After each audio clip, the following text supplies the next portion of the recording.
Hey folks, welcome back to the Trinity Episcopal Church YouTube Bible study. I'm the Reverend Jimmy Abbott, the priest here at Trinity in Galveston. And today we're looking at the New Testament lesson for Sunday, May 15th, 2022. That reading is Revelation chapter 21, verses 1 through 6. I've really been focusing and talking about Revelation quite a bit because we don't get to hear from it very often in church. And I know some of the images in Revelation are kind of frightening. We hear all sorts of weird things about it. So when it does come up and when we do read it in church, I think that it's important that we teach and preach about it. So let's hear what it says.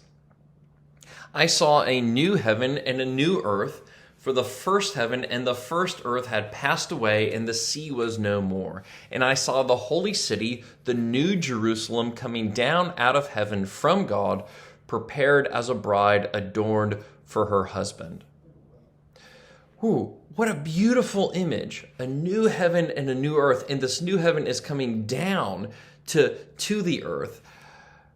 What a beautiful image, too, that not that we need to die and fly off to heaven, but that heaven will come to us, will return to us, so that heaven and earth, which had always been meant to be together, will be restored as one creation.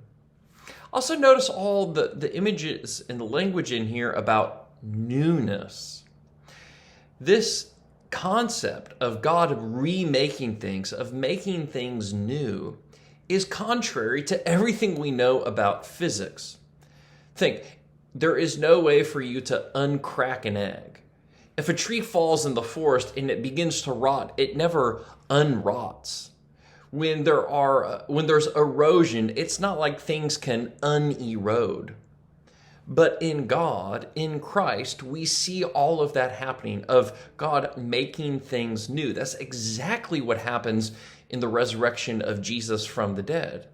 Think of it, when bodies die, they begin to decompose and rot away.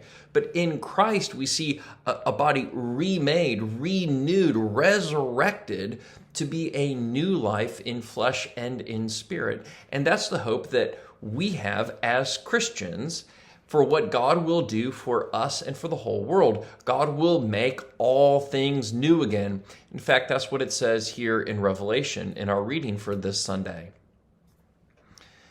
And the one who was seated on the throne said, "See, I am making all things new." I am making all things new. So even in this world in which things are never made new, things are always seeming to decompose and to die, God promises to make something new, and that's all things new. So I wonder, in your life, when have you seen an image of that newness, of that resurrection?